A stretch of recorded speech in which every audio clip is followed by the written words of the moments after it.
80% से भी ज्यादा हिंदू आबादी वाले देश नेपाल में अब हिंदुओं को ही दौड़ा दौड़ा कर पीटा जा रहा है।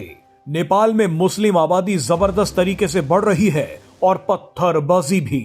नेपाल की जनता पिछले कुछ महीनों में कई बार अपने देश को वापस हिंदू राष्ट्र बनाने के लिए सड़कों पर उतर चुकी है, लेकिन नेपाल दोबारा हिंदू राष्ट्र तो नहीं बना, मगर नेपाल में मस्जिदों से हिंदुओं पर पत्थरबाजी जरूर शुरू हो गई। चौंकाने वाली बात यह है कि भारत में जमीयत उलेमाए हिंद के अध्यक्ष अरशद मदनी ने कुछ समय पहले तंज कसते हुए कहा था कि भारत को हिंदू राष्ट्र बनाने का सपना देखने वाले नेपाल को जरा देख लें।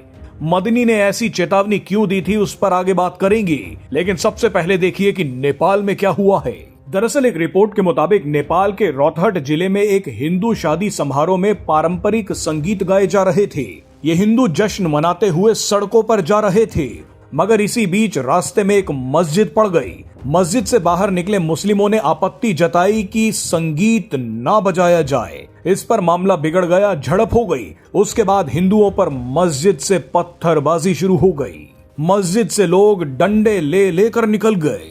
अभी भारत में भी छत्रपति शिवाजी जयंती पर जब शोभा यात्रा निकाली जा रही थी, उस समय भी मस्जिदों से चप्पल और पत्थर फेंके गए। बहरहाल वापस नेपाल पर आते हैं। ये पहला मौका नहीं है जब नेपाल में हिंदुओं को इस तरह से दौड़ा दौड़ा कर मारा गया है। हाल फिलहाल के महीनों में ऐसी घटनाओं में तेजी आई है।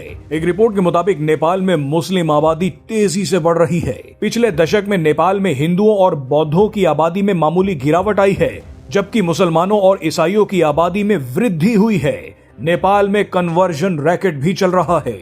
हाल ही में खुलासा हुआ था कि तुर्की अब तेजी से भारत नेपाल की सीमा पर मस्जिदें और मदरसे बनवा रहा है। तुर्की पाकिस्तान के साथ मिलकर नेपाल में कट्टरता को बढ़ाने के लिए खूब पैसा खर्च कर रहा है। तुर्की और पाकिस्तान नेपाल को एक इस्लामिक राष्ट्र बनाना चाहते हैं। रिपोर्ट्स के मुताबिक नेपाल के गरीब बच्चों को निशाना बनाया जा रहा है। कई जगहों पर नेपाल के बच्चों को इस्लामिक शिक्षा दी जा रही है। भारत की सीमा से लगे नेपाली प्रांतों में मस्जिदों की संख्या 2018 में 760 थी, जो बढ़कर 2021 में 1000 हो गई, जबकि इसी अवधि के दौरान मदरसों की संख्या 508 से बढ़कर 645 हो गई। ऐसा ही चलता रहा तो नेपाल शायद हिंदू राष्ट्र तो ना बन पाए, लेकिन इस्लामिक देश जरूर बन सकता है। वैसे हिंदू राष्ट्र पर जमीयत उलेमाए हिंद के अध्यक्ष अरशद मदनी ने भी कुछ दिन पहले एक बयान दिया था। मदनी ने कहा था कि भारत के कुछ संगठन भारत को हिंदू राष्ट्र बनाने के सपने देख रहे हैं, जबकि इन लोगों को अपने पड़ोसी देश नेपाल के इतिहास से सीख लेनी चाहिए। मदनी ने कहा कि नेपाल में भी कुछ लोग अपने देश को हिंदू राष्ट्र बनाना चाहते हैं, लेकिन वहां हुआ क्या?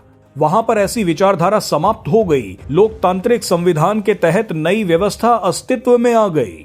बताइए, मदनी जी नेपाल में राजशाही की जगह संविधान को पसंद कर रहे हैं, लेकिन भारत में आज भी कई लोग हैं जो शरिया को अब भी संविधान से ऊपर रखते हैं।